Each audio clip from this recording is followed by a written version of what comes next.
طالبان حکومت کے وزیر اعظم محمد حسن اخund نے زلزلہ متاثرین کی فوری امداد کے لیے 1 ارب افغانی کی منظوری دی ہے۔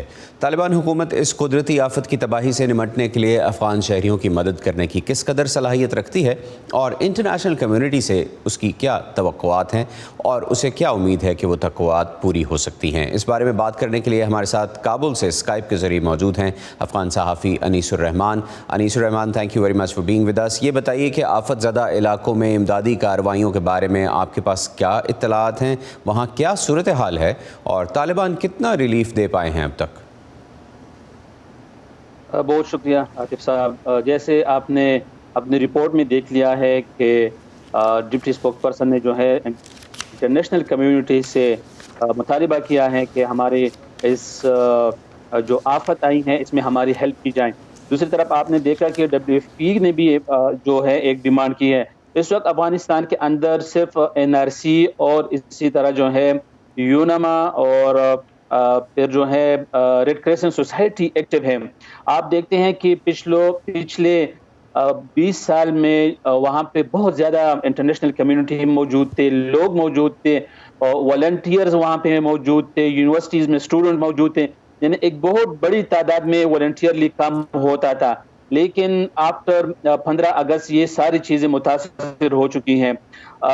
دوسری بات یہ ہے کہ یہ ایسی جگہ ہے جہاں پہ پراپرلی سڑکیں موجود نہیں ہیں، جو خام سڑکیں ہیں وہ بھی سیلابوں کی وجہ سے متاثر ہو چکی ہیں۔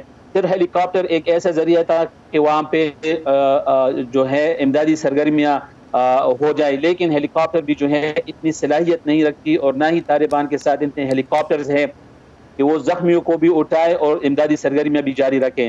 خوست سے، ننگرہار سے، کابل سے لوگ روانہ ہو گئے تھے تاکہ وہاں پہ امدادی سرگرمیاں جاری رکھیں، لیکن پراپر سڑک ہونے کی وجہ سے وہاں پہ وہ نہیں پہنچ پا رہے۔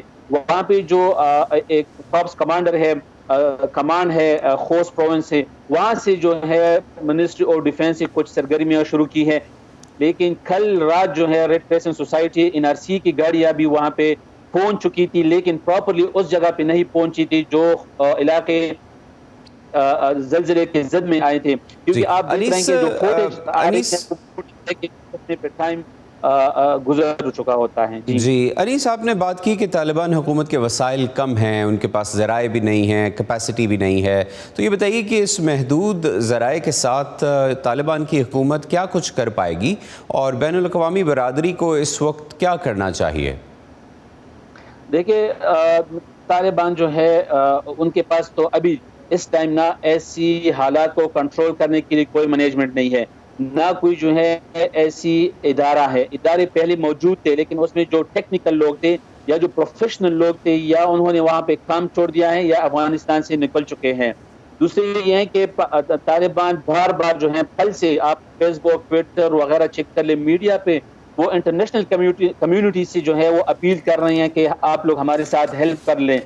ہم بھی دیکھ رہے ہیں، پوری افغانستان کے لوگ دیکھ رہے ہیں، طالبان خود بھی یہ سمجھ رہی ہیں کہ ایسی چیزوں سے ہم نہیں نمٹ سکتے۔ ان کے ساتھ نہ مشینری ہیں اس وقت، اور جو مشینری کھڑی ہے جو کابل میں ہے یا جو بڑے بڑے پروونسز میں ہے، ان کے لیے پروفیشنل لوگ موجود نہیں ہیں۔ جو ریسکیو ٹیمیں ہوا کرتی تھی وہ اب بھی جو ہے ایکٹیو نہیں ہے، اور جو عام لوگ ہیں وہ ایسی چیزوں کو نہیں سمجھ پا رہے ہیں۔ آپ کو پتا ہوگا کہ کل رات جو ہے پھر بارش ہوئی ہے وہاں پہ، لیکن لوگ چھتوں کے تلے موجود تھے اور وہاں پہ لوگ مٹی کے تلے موجود تھے، لیکن ان کو نکالنے کے لیے ہیوی مشینری کی ضرورت ہوا کرتی تھی۔ آپ دیکھیں کہ جو پہلے بڑے بڑے ہیلی کاپٹر افغانستان میں ہوتے تھے، اس کے ذریعے جو ہے ایسی جگہوں پہ مشینری انتقال کرتے تھے، لیکن ابھی وہ مشینری بھی نہیں فنکشن ہو پا رہی۔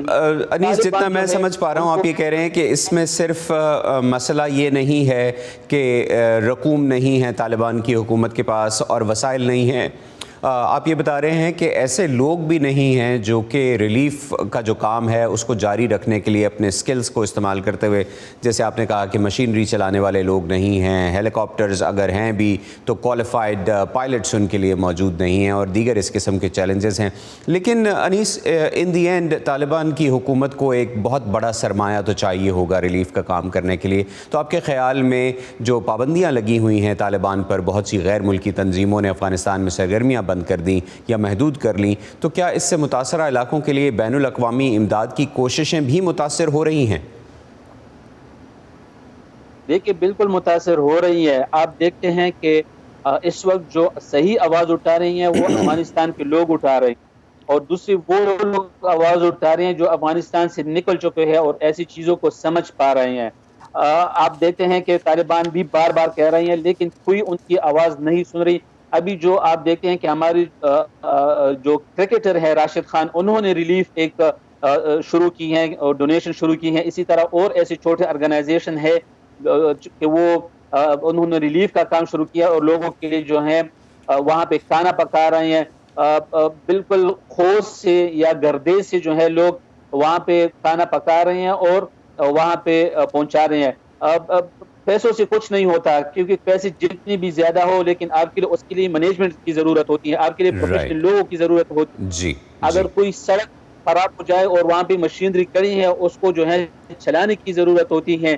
صرف پیسہ کچھ نہیں ہوتا یا بات کچھ نہیں ہوتا. انیس الرحمان، بہت شکریہ، آپ نے ہمارے لیے وقت نکالا ہے. سیگمنٹ کا وقت ختم ہو رہا ہے. Thank you very much for being with us.